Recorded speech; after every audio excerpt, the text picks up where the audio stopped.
ഇന്ന് നമുക്ക് അമ്മയുടെ അടുക്കളത്തോട്ടത്തിലുണ്ടായ കുഞ്ഞൻ പാവയ്ക്കകളെ കണ്ടാലോ? എല്ലാവരെയും നല്ല പ്ലാസ്റ്റിക്കിൻ്റെ ഡ്രസ്സൊക്കെ ഇടിച്ച് നിർത്തിയേക്കാം കേട്ടോ, കീടങ്ങൾ വന്ന് ആക്രമിക്കാണ്ടിരിക്കാൻ.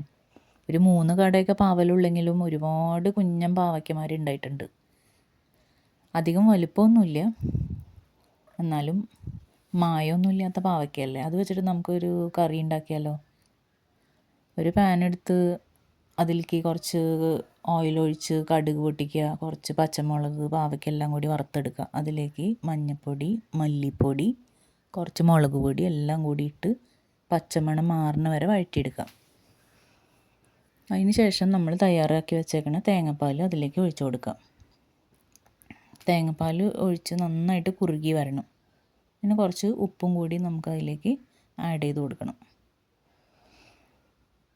തേങ്ങാപ്പാൽ കുറുകി വരുന്ന സമയത്ത് നമുക്ക് കുറച്ച് പുളിവെള്ളം കൂടി അതിലേക്ക് ആഡ് ചെയ്ത് കൊടുക്കുക. അപ്പോൾ ആ പാവയ്ക്കയുടെ കയ്പ്പും അറിയില്ല, കുട്ടികൾക്കൊക്കെ നല്ല ഇഷ്ടമാവും ടേസ്റ്റ്. അപ്പം നമുക്ക് മായോ മന്ത്രമൊന്നും ഇല്ലാത്ത ഹെൽത്തി ആയിട്ടുള്ള പാവയ്ക്കക്കറി റെഡിയായി.